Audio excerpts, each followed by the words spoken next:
जय श्री कृष्णा। राधे राधे भक्तों।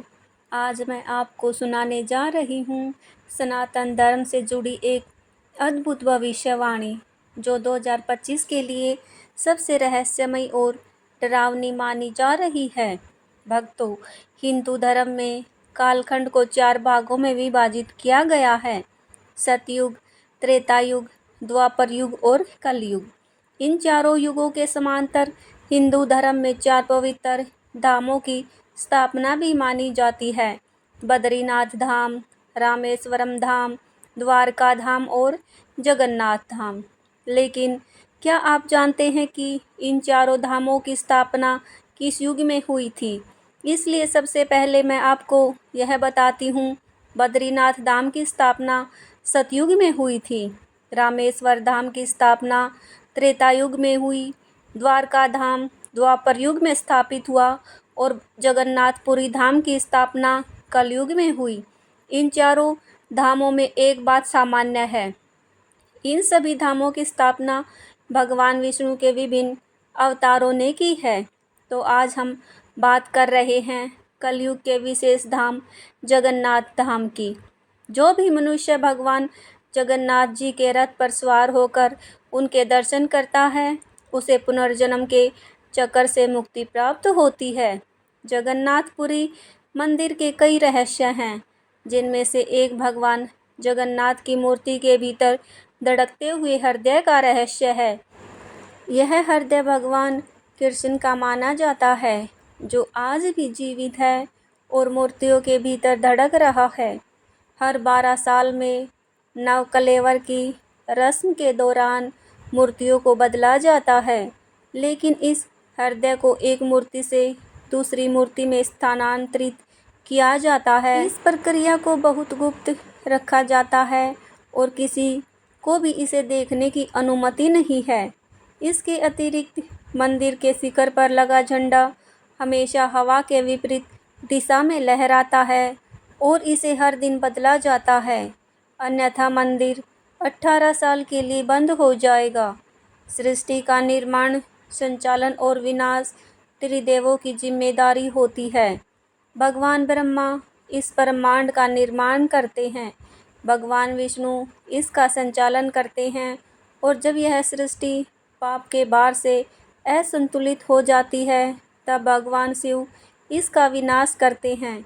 लेकिन क्या आप जानते हैं कि सृष्टि की शुरुआत में सभी देवता धरती पर ही निवास करते थे?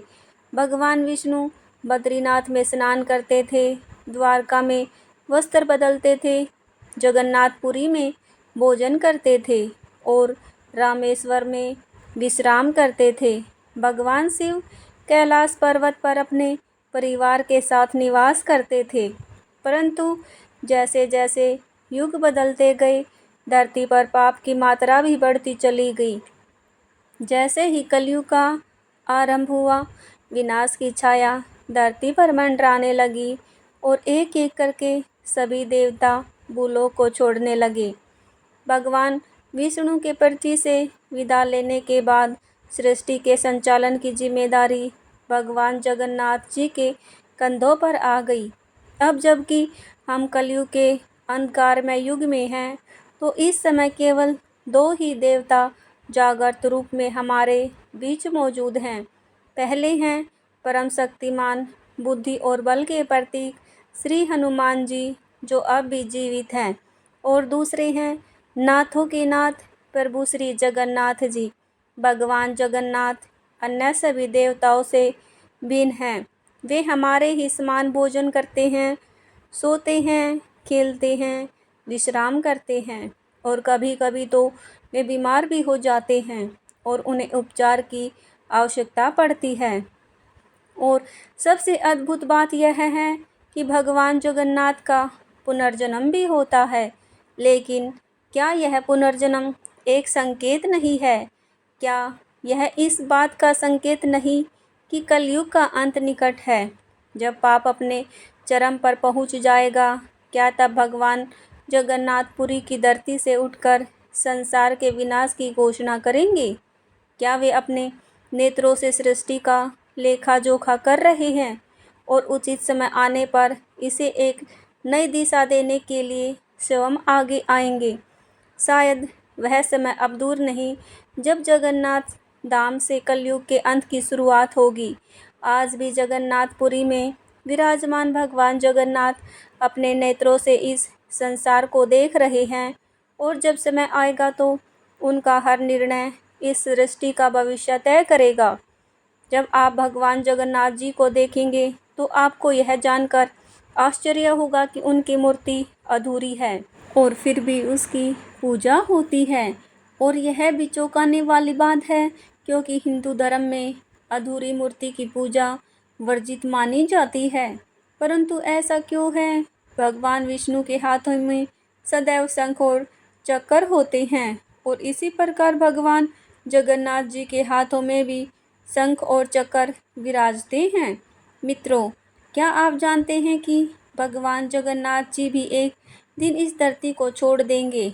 जी हाँ, वो समय निकट है जब कल्कि अवतार का जन्म होगा और उस क्षण भगवान जगन्नाथ पुरी मंदिर को भी अलविदा कह देंगे। आखिर क्यों कल्कि अवतार भी जगन्नाथपुरी मंदिर आएंगे? हमारा देश भारत रहस्यों से भरा हुआ है। हमारी सभ्यता बहुत प्राचीन है और उतने ही प्राचीन है हमारे मंदिर, जो हजारों सालों से अपने भीतर अनेक रहस्य समेटे हुए हैं। भारत का शायद ही कोई मंदिर हो जो वैज्ञानिक या आम लोगों की चर्चा का विषय ना बना हो। बद्रीनाथ धाम, जिसे जगत के पालनहार भगवान विष्णु का 8वां वैकुंठ कहा जाता है, वहीं दूसरी तरफ जगन्नाथपुरी धाम को धरती का पहला वैकुंठ माना जाता है। उड़ीसा के तटीय शहर पुरी में स्थित यह विश्व प्रसिद्ध मंदिर भगवान विष्णु के अवतार श्री कृष्ण को समर्पित है। यह पौराणिक मंदिर अपने आप में अद्वितीय और अलौकिक है। 800 साल से भी अधिक पुराने इस मंदिर में ऐसे ऐसे रहस्य छुपे हुए हैं जो आपको अचंभित कर देंगे। आपको यह जानकर हैरानी होगी कि भगवान श्री कृष्ण का हृदय आज भी जीवित अवस्था में धड़क रहा है। भगवान श्री कृष्ण को 18 कलाओं से युक्त ईश्वर का पूर्ण अवतार माना जाता है। हालांकि वे सर्वत्र व्याप्त हैं, लेकिन उनके अवतार शरीर का हृदय आज भी इस संसार में धड़क रहा है। कहा जाता है कि जब भगवान श्री कृष्ण ने अपनी देह का त्याग किया तब उनका अंतिम संस्कार किया गया था। उस समय उनकी देह पूरी तरह से 5 तत्वों में विलीन हो गई थी, लेकिन उनका हृदय नष्ट नहीं हुआ। अग्नि के प्रचंड ताप में भी उनका हृदय वैसे का वैसा ही रह गया, धड़कता हुआ एक जीवित व्यक्ति की तरह। इस रहस्य में सत्य ने पुरी के इस मंदिर को और भी विशेष बना दिया है, क्योंकि भगवान श्री कृष्ण का यह अमर हृदय आज भी जगन्नाथपुरी धाम में संरक्षित है। यही वह स्थल है जहाँ धरती पर भगवान का यह अमर अंग मौजूद है, जो कलयुग में भी एक अनूठी आस्था और श्रद्धा का प्रतीक बना हुआ है। कहा जाता है कि भगवान श्री कृष्ण की मृत्यु के बाद उनके शरीर का अंतिम संस्कार एक आदिवासी शिकारी जरास द्वारा किया गया था। परंतु इस अद्वितीय घटना के दौरान श्री कृष्ण का हृदय अग्नि में जलने से बच गया। परंपरा के अनुसार इस हृदय रूपी पिंड को जल में प्रवाहित कर दिया गया, जहां इस हृदय ने एक लकड़ी के लट्ठे का रूप ले लिया। इस पवित्र लट्ठे को भगवान जगन्नाथ के भक्त राजा इंद्रदुमन ने पाया और उन्होंने भगवान विश्वकर्मा के हाथों इसे भगवान जगन्नाथ की मूर्ति के भीतर स्थापित करवाया। यह कहा जाता है कि भगवान श्री कृष्ण का हृदय आज भी जीवित है और भगवान जगन्नाथ की काठ की मूर्तियों के भीतर धड़क रहा है। भगवान जगन्नाथ के इस रहस्य को आज तक कोई पूरी तरह से समझ नहीं पाया है। हर 12 साल में भगवान जगन्नाथ की मूर्तियों को बदलने की परंपरा निभाई जाती है। इसे भगवान जगन्नाथ के पुनर्जन्म के रूप में भी देखा जाता है। जब ये इस प्रक्रिया को अंजाम दिया जाता है तो पूरे शहर की रोशनी बंद कर दी जाती है, बिजली के बंद होने के बाद मंदिर के पूरे परिसर को कड़ी सुरक्षा में घेर लिया जाता है, जिसमें सीआरपीएफ और सेना की देखरेख होती है। इस दौरान मंदिर में कोई भी प्रवेश नहीं कर सकता। पुजारी की आंखों पर पट्टी बांध दी जाती है और उनके हाथों में मोटे दस्ताने पहनाए जाते हैं। इस घोर अंधकार के बीच पुजारी भगवान श्री कृष्ण के हृदय को, जिसे ब्रह्मा पदार्थ कहा जाता है, निकालते हैं और इसे नई मूर्ति में स्थापित करते हैं। यह ब्रह्मा पदार्थ सदियों से एक मूर्ति से दूसरी मूर्ति में स्थानांतरित किया जाता है, लेकिन इस रहस्यमय प्रक्रिया का सही उत्तर आज तक नहीं मिल पाया है। यहाँ तक कि ब्रह्मा पदार्थ को बदलने वाले पुजारी भी यह नहीं जानते कि वे किस चीज़ को छू रहे हैं, क्योंकि उनके हाथों में दस्ताने होते हैं और आंखों पर पट्टी बंधी होती है, लेकिन वे इतना ज़रूर कहते हैं कि यह पदार्थ किसी जीवित प्राणी की तरह उछलता है। पुरी के मंदिर में जो भी अद्भुत और रहस्यमय घटनाएं होती हैं, वे इसी ब्रह्मा पदार्थ के कारण होती हैं। इसमें भगवान श्री कृष्ण की सभी दिव्य शक्तियाँ समाहित है। कहा जाता है कि जब कलयुग का अंत निकट होगा और कल्कि अवतार का जन्म होगा, तब जगन्नाथपुरी मंदिर समुद्र में समा जाएगा। उस समय भगवान जगन्नाथ की मूर्तियों को क्षेत्रियपड़ा नामक स्थान पर रखा जाएगा। इसी दौरान कल्कि अवतार जगन्नाथपुरी मंदिर के अंदर रखे जाएंगे। ब्रह्मा पदार्थ से सभी दिव्य शक्तियों को अपने भीतर समाहित करेंगे और उसी क्षण ब्रह्मा पदार्थ का धड़कना हमेशा के लिए बंद हो जाएगा। यह वही दिन होगा जब इस सृष्टि का एक नया अध्याय शुरू होगा। तो आइए अब आधुनिक विज्ञान के दृष्टिकोण से समझने की कोशिश करते हैं कि यह ब्रह्मा पदार्थ आखिर क्या है। हम सभी जानते हैं कि माँ के गर्भ में पिता के शुक्राणुओं से अंडाणु के निषेचन के बाद शरीर का निर्माण शुरू हो जाता है। शरीर का निर्माण तो जारी रहता है, लेकिन उस शरीर में धड़कन 2 से 3 महीने के बाद शुरू होती है। इस बिंदु पर आधुनिक विज्ञान बिल्कुल खामोश हो जाता है। आखिर यह कैसे होता है? वह कौन सा तत्व है जिसके शरीर में प्रवेश करते ही धड़कन शुरू हो जाती है? विज्ञान आज तक इस प्रश्न का उत्तर नहीं दे पाया है, लेकिन हमारे ऋषियों ने इसे बहुत पहले ही खोज लिया था। सनातन धर्म में इसे प्राण ऊर्जा के नाम से जाना जाता है। यह प्राण ऊर्जा वह शक्ति है जो इस नश्वर शरीर को जीवन दान प्रदान करती है, जो जड़ शरीर में चेतना का विस्तार करती है। प्राण ऊर्जा ही मूल और असीमित है। इस प्राण ऊर्जा को एक उदाहरण के माध्यम से समझते हैं।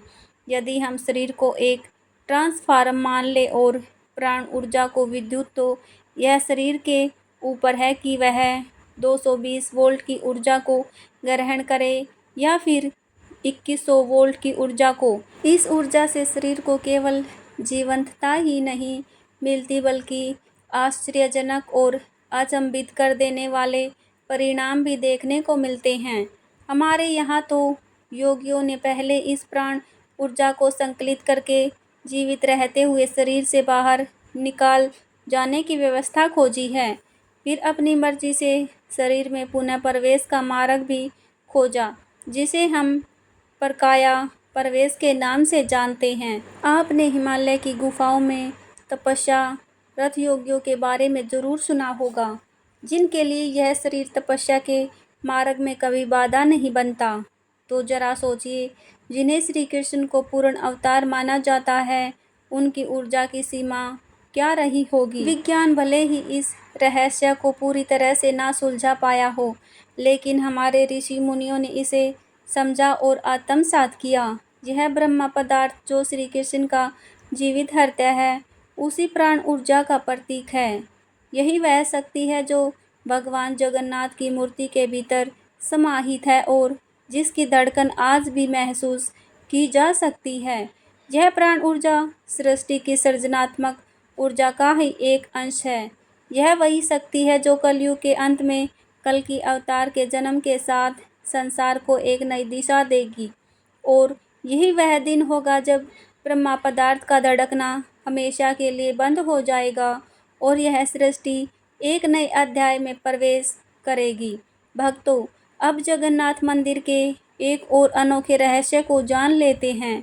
पुरी में निकलने वाली जगन्नाथ यात्रा पिछले 500 सालों से चली आ रही है।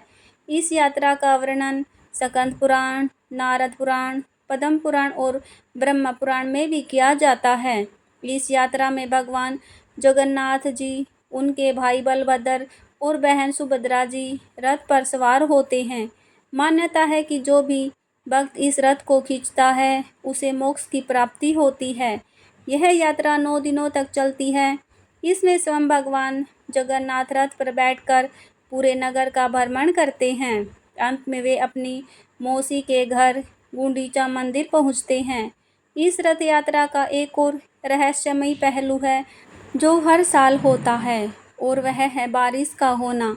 इतिहास गवाह है कि रथ यात्रा के दौरान बारिश अवश्य होती है। यह परंपरा इतनी पुरानी और लगातार है कि इसे महज एक संयोग कहना मुश्किल है। कुछ बुद्धिजीवी इसे संयोग मानते हैं, लेकिन सवाल उठता है कि कैसे हर साल बिना चूके इस विशेष दिन पर बारिश होती है। क्या यह मात्र एक संयोग हो सकता है, या फिर यह भगवान जगन्नाथ की लीला का एक अद्वितीय और रहस्यमय हिस्सा? शास्त्रों में उल्लेख मिलता है कि जब भगवान स्वयं रथ पर सवार होकर नगर भ्रमण के लिए निकलते हैं, तब प्रकृति भी उन्हें नमन करती है।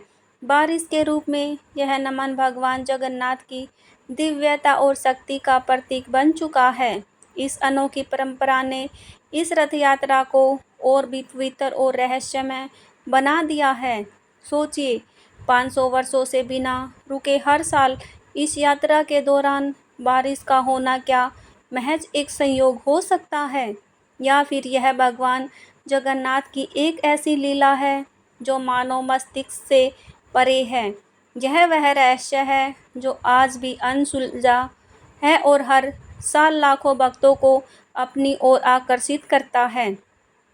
भगवान जगन्नाथ के रथ यात्रा के दौरान एक ऐसी घटना भी होती है जो हर साल लोगों को आश्चर्यचकित कर देती है, और वह है रथ का एक मुस्लिम मजार के सामने रुकना। आप सोच रहे होंगे कि हिंदू देवता और मुस्लिम मजार के बीच भला क्या संबंध हो सकता है। यह घटना हमें धार्मिक भक्ति की शक्ति और भगवान की अनुकंपा का अनोखा उदाहरण देती है। घटना उस समय की है जब भारत में मुगलों का शासन था। उसकी सेना में एक वीर योद्धा था जिसका नाम साल बेग था। साल बेग का पिता मुस्लिम और माँ हिंदू थी। एक युद्ध के दौरान साल बेग के माथे पर गहरी चोट लगी जो कभी ठीक नहीं हो पाई। इस चोट की वजह से उसे सेना से निकाल दिया गया। जब उसकी माँ ने अपने बेटे को दुखी देखा तो उसने भगवान जगन्नाथ के दरबार में जाने की सलाह दी। साल बेग ने अपनी माँ की बात मानकर भगवान जगन्नाथ की भक्ति शुरू कर दी।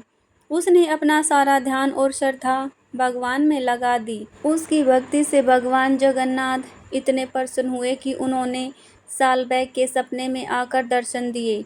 जब साल बेग सुबह उठा तो उसने पाया कि उसकी चोट ठीक हो चुकी थी। इस चमत्कार से उत्साहित होकर वह भगवान का गुणगान करते हुए जगन्नाथ मंदिर पहुंच गया। लेकिन वहां उसे एक और चुनौती का सामना करना पड़ा। मुस्लिम होने के कारण उसे मंदिर में प्रवेश नहीं करने दिया गया। लेकिन साल बेग ने हार नहीं मानी। उसने कहा, यदि मैं भगवान जगन्नाथ का सच्चा भक्त हूँ तो वे स्वयं मुझे दर्शन देने आएंगे। साल बेग ने अपने जीवन के अंतिम क्षण तक भगवान की भक्ति की, लेकिन उन्हें कभी सीधे दर्शन नहीं मिल सके। जब साल बेग की मृत्यु हुई, उसी साल भगवान जगन्नाथ की रथ यात्रा निकली। यात्रा के दौरान रथ अचानक साल बेग की मजार के सामने आकर रुक गया। लाख कोशिश के बाद भी रथ नहीं हिला। तब किसी ने साल बेग की भक्ति और उसके जीवन की घटना सुनाई। तब वहाँ मौजूद सभी लोग साल बेग के नाम के जयकारे लगाने लगे और तभी रथ ने आगे बढ़ना शुरू किया। तब से हर वर्ष भगवान जगन्नाथ का रथ यात्रा के दौरान सालबैग की मंजार के सामने रुकता है। यह घटना हमें सिखाती है कि भक्ति किसी धर्म, जाति या पद से परे होती है। भगवान के लिए सच्ची भक्ति ही सबसे बड़ा धर्म है और उनकी कृपा पाने के लिए केवल एक सच्चे दिल की आवश्यकता होती है। सालबैग की कहानी इस बात का प्रमाण है कि भगवान किसी भी रूप में अपने भक्त की पुकार जरूर सुनते हैं और उसकी भक्ति का सम्मान करते हैं।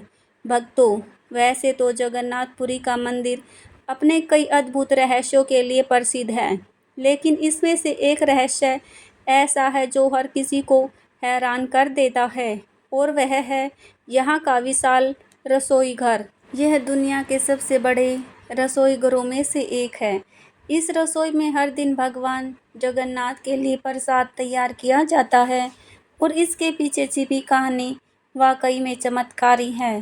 मंदिर की इस रसोई में 500 से भी अधिक रसोइया हैं। 300 सहयोगी के साथ मिलकर भगवान के लिए प्रसाद बनाते हैं। हर दिन लगभग 2 लाख भक्त यहाँ भोजन ग्रहण करते हैं।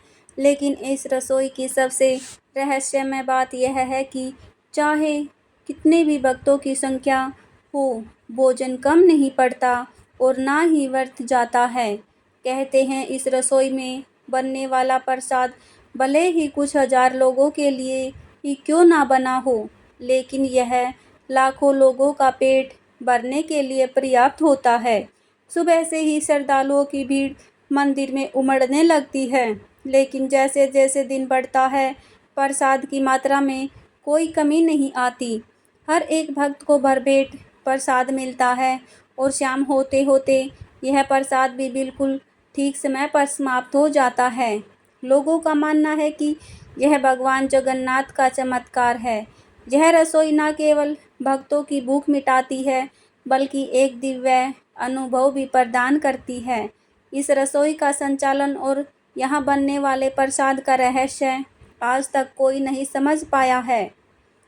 यह चमत्कार हमें यह सिखाता है कि सच्चे भाव और भक्ति से बनाई गई हर चीज़, चाहे वह भोजन हो या प्रेम, उसकी मात्रा और प्रभाव अनंत हो सकता है। भगवान जगन्नाथ का यह अनोखा रसोई घर न केवल श्रद्धालुओं को प्रसाद प्रदान करता है, बल्कि उनके मन में श्रद्धा और विश्वास की लौ को और भी प्रज्वलित करता है। भक्तों, जगन्नाथपुरी मंदिर में गुंबद की छाया का अदृश्य होना भी एक बड़ा रहस्य बना हुआ है। गुंबद की छाया का अदृश्य होना कोई साधारण बात नहीं है। यह रहस्य विज्ञान और वास्तुकला के नियमों को चुनौती देता है और हर दिन किसी को अचंभित कर देता है। यह मंदिर न केवल अपनी भव्यता के लिए जाना जाता है, बल्कि इसकी ऊंचाई और संरचना भी इसे अद्वितीय बनाती है। 214 फुट की ऊंचाई के साथ यह मंदिर 4 लाख वर्ग फुट के क्षेत्र में फैला हुआ है। इतने विशाल और ऊंचे मंदिर के गुंबद की छाया कभी दिखाई नहीं देती, चाहे दिन का कोई भी समय क्यों ना हो। ऐसा लगता है जैसे हमारे पूर्वजों ने इसे मंदिर की संरचना में कोई अनदेखा जादू छिपा दिया हो। 7वीं सदी में निर्मित इस भव्य मंदिर का वास्तुशिल्प हमारी प्राचीन सभ्यता, उत्कृष्ट इंजीनियरिंग का उदाहरण है। यह सोचने पर मजबूर करता है कि हमारे पूर्वज इतने महान इंजीनियर रहे होंगे, जिन्होंने इस तरह की अद्भुत संरचना का निर्माण किया। पुरी का यह मंदिर न केवल एक धार्मिक स्थल है, बल्कि यह हमारी प्राचीन सभ्यता के अद्वितीय ज्ञान और वास्तुकला का जीवंत उदाहरण भी है। इसके गुंबद की अदृश्य छाया हमें सिखाती है कि हमारे पूर्वजों के पास एक ऐसा ज्ञान था जो आज भी विज्ञान और तर्क से परे है। भक्तों, जगन्नाथपुरी के मंदिर में एक और ऐसा रहस्य है जो न केवल आपको चकित बल करेगा, बल्कि मंदिर की दिव्यता और पवित्रता को और भी अधिक बढ़ा देगा। इस अद्भुत रहस्य का केंद्र है मंदिर के गुंबद के ऊपर स्थित सुदर्शन चक्र। मंदिर के शीर्ष पर स्थित यह सुदर्शन चक्र न केवल इसकी शोभा बढ़ाता है, बल्कि इसके पीछे छिपे चमत्कारी कहानी भी जुड़ी है।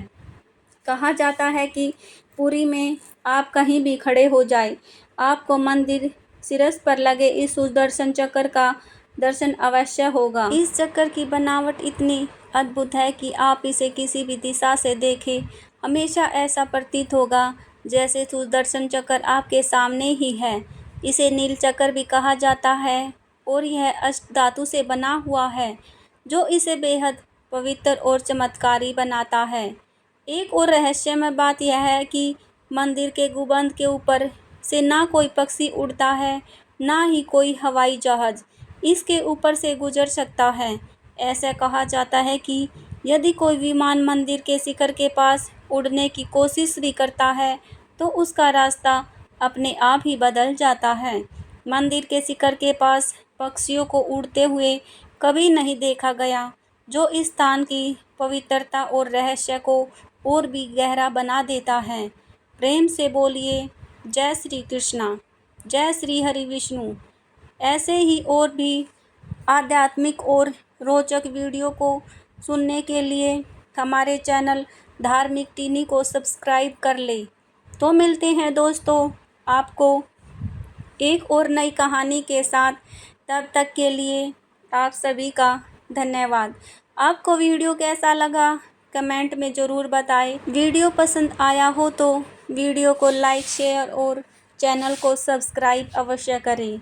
वीडियो को अंत तक पूरा देखने के लिए आप सभी भक्तों का दिल से धन्यवाद। बोलिए जय श्री जगन्नाथ महाराज।